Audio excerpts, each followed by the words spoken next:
Hey, good afternoon, everybody. It's the John Ross Show for this March 23rd, Monday, 2026. It's 45 degrees out. I believe it's 21 degrees lower than it was last Friday. I think last Friday we had 66. So we've had a little drop here in that, but it's going in the right direction. I think we would say it's perking up on that front. On Saturday, I got to watch online the funeral for John Perkins. Some of you have heard me talk about him. He was a man of God who did racial reconciliation, and he was just something else. And he was 95 years old. Very good eulogies and talks about Dr. Perkins, a celebration of his life. And well, hopefully we can carry on some of his work of showing justice in Jesus and how to bring racial reconciliation. And that's not a weak word. We're making that a tough word to bring people together. Not some It's more than a kumbaya moment. It's really bringing people as an image of God to bring us together. So we thank God for the life of Dr. John Perkins. Well, today we're going to discuss the plague. I'm calling it a plague because it is. It's out there. The plague of sports gambling. Now, I think it was Thursday night, last Thursday night. I think it was on the Stephanie Rule Show, late 11th hour, and MSNBC, MS Now, I should say, MS Now. And they had a guest on there, and he talked about sports gambling. And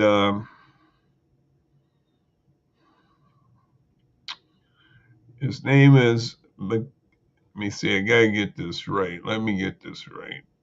His name is, okay, let's get this here.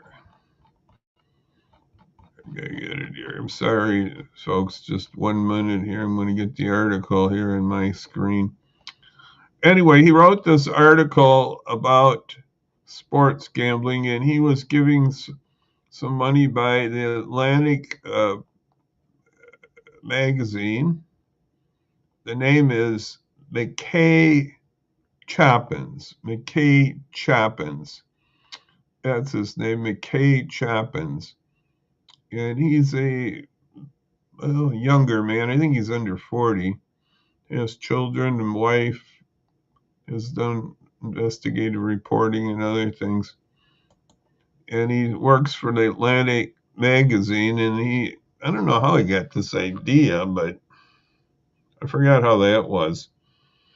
But he started to talk about gambling and sports gambling, and his boss there at the magazine agreed it might be a good topic and even offered to pay him $10,000 to do investigation and use that money for the gambling. So he started that, and he's a Mormon, and Mormons don't really get into alcohol. That was another thing, but they don't get into gambling. So he thought he better talk to his bishop, and his bishop thought it was all right because it wasn't his money. And he just told him to be careful because he knew it had bad results. He had knew of the results. So the story goes through the 17 weeks of football, and by the end, he's pretty addicted. pretty addicted to this sports gambling. And I'm going to give you a statistic that was in the article.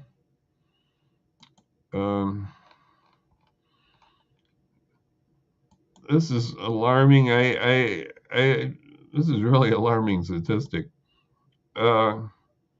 Roughly half of men 18 to 49 have an active online sports book. That's pretty.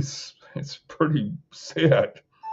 And anyway, Warren Buffett called sports and gambling a tax on the ignorant. That's what they say. They're going to use the money that they make on taxing it, the state will, to pay for blah, blah, blah, schools, etc., etc. This basically came to the head in 2018. The government had a law against sports gambling, federal law. Supreme Court just knocked it down because that was a state thing. They didn't really look into the whole ramifications of this. This came about basically because of some gambling things with Boston College in 1978. And then Chris Christie in New Jersey, this is in the article too, I hope I'm getting all this right, started to let that go, the gambling interest in New Jersey. So we have this gentleman, McKay, is starting to do his gambling, and it lasts through the football season. And then he talked to a guy named Nate Silver, who had been doing predictions, Nate Silver had done predictions on politics, and he was pretty good at that. I think it was 2008 that he predicted Obama's win. Or was it 12? I forgot. But anyway, he was real good at predicting. And but he shifted his gears to gambling and on predictions. And he makes his money mostly on, I think, card games and poker and stuff. So he's told our author here that if he came out 1 cent ahead on it, he'd be a winner. He wasn't expecting too much. And so by the last game of the year, he was down maybe $5,000. I forgot what the number was. But anyway, in the end, I think he had 23 bets or 22 on games, and he only won 3 bets. Now, some of these bets you can do on sports betting is like, how many passes the quarterback's going to do or how many completions, stuff like that. And so there's a lot of betting, just not on how much they win by or that type of thing. So he had placed over 20 bets and only got 3 of them correct. In the end, he lost near $10,000. I don't know if that affected, because he bet about 20 or had 20 but lost 9. So I don't know how that was with the magazine thing there. I didn't quite figure that out. I'm not that good at math sometimes. No, he didn't actually. He maybe did get into it, but maybe I didn't catch that quite right. But anyway, he lost money, and his family noticed his habits changing and everything. It was horrible. He really got addicted, and I mean addicted. He would. Anyway, it's just horrible. And it's slippery slope, and it just caught him, and he in the end had to put himself on a registration thing that you can do to get. There's a registration you can sign, I guess, so you won't be on gambling anymore, so you can stop it. I mean, maybe his wife told him to do it. At first, they thought they were going to. He maybe won $20. I forgot what it was, $20 and maybe $100 bet. One first ones, and then his wife and everything. They were thinking, oh, we can remodel our kitchen and everything. Yeah, in the end, she was like, basically get real, and his kids were on him and everything. It was pretty sad. He would spend so much time on this gambling, and it's a thing that's out there. And here's what I'm going to bring up here. This is a story that was just from CNN, just recent. There's because of the basketball season and our brackets and everybody's doing it. 75 years ago, there was a big gambling scandal, and 3 players got kicked out of sports from that, and the future NBA, and it was just indicted. I think one went to jail for a while. I mean, it was just a horrible scandal 75 years ago. And part of that article and others mention what we call predictive markets. This is a new angle on the gambling front that we got to watch out for, and it should be regulated. Actually, this whole dang thing should be regulated. But these predictive markets are really bad. And let me see, do I have an article on that or not? Well, I don't actually have the article, but there's several articles out there. You can check this out. That Donald Trump Jr. is advising these prediction markets, and one of them's called Kalshi, Kalshi, and they predicted like when the Iran war would stop, if the leadership would be taken out, when the wars. It's a prediction on events, and some states and the federal government, some legislators are just right now trying to introduce legislation to stop this called predictive markets. And I forgot how it was. Somebody won 500 bet or got $500,000 on. Maybe it was the war starting here, but it's a bad thing because I mean government people would have inside track, and Donald Jr. maybe made a lot of money here because he knows a lot of what's happening, and he can make money on the prediction markets, and that's another evil out there right now. So on this gambling, I've been involved with it for, I don't know when the casino came into Aurora, but it was many years ago. And I was involved with the Methodist Church on that. And I'm just going to show that briefly here. But the Methodists are still basically says it's no good. And I think we should say that too.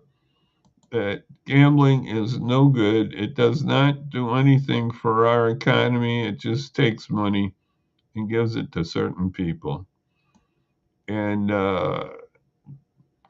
that's what the prediction markets, the sports gambling, and just other gambling is just not a good thing. And this is the Methodist statement on that that I grabbed, and they just said it was no good, and they just think Christians should abstain from it. And so there are some churches that have been standing up to it. I know Father Flagler in Chicago stood up that he didn't want to even have raffles or other things in his church. He says if you can't support God just straight out, you might as well. That's the only way to do it. If you don't need these other gimmicks, in other words. And so anyway, that's what we've been talking about today. The plague of this sports gambling. And if you have friends involved in it, and Nate Silver said that really you don't really win at sports gambling. It's very hard. I mean, we know the percentages are against you there. So I just wanted to say, let's keep our eyes open and help our friends to get out of this plague of sports gambling. So until we meet again,